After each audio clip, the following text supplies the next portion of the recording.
পশু পাখির প্রতি দয়া প্রদর্শন ও ইবাদতের অন্তর্ভুক্ত। দেখেন, আসসালামু আলাইকুম। যে আশেপাশে কিন্তু এই যে বাড়িঘর দেখেন, এই যে এগুলো হচ্ছে বাড়িঘর।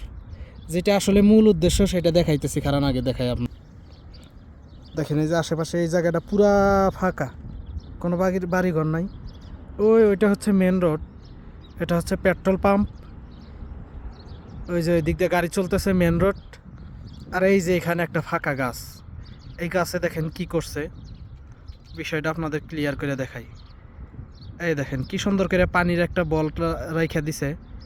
এখানে যে পাখিগুলো আছে, পাখিগুলো যাতে পানি খাইতে পারে সেই জন্য সুন্দর করে রাইখা দিছে। দেখেন, আশা করি পাখির সাউন্ড শুনতে পারতেছেন। আমি কাছে যাব আপনাদের একটু ক্লিয়ারভাবে দেখানোর জন্য। এই দেখেন কত পাখি, এখানে সাউন্ড শোনা যায় কিনা জানি না, তবে দেখেন কত পাখি এখানে। তো এই পাখিদের জন্য এখানে পানির ব্যবস্থা করছে। এই যে এর মধ্যে পানি আছে, এই পানি পাখিগুলো খায়, এখানে থাকে। কত মানবিক দেখছেন, সুন্দর একটা কাজ করছে। ধন্যবাদ সবাইকে। ভালো লাগলে ভিডিওটা শেয়ার করে দিবেন। ভালো থাকবেন সবাই। আসসালামু আলাইকুম।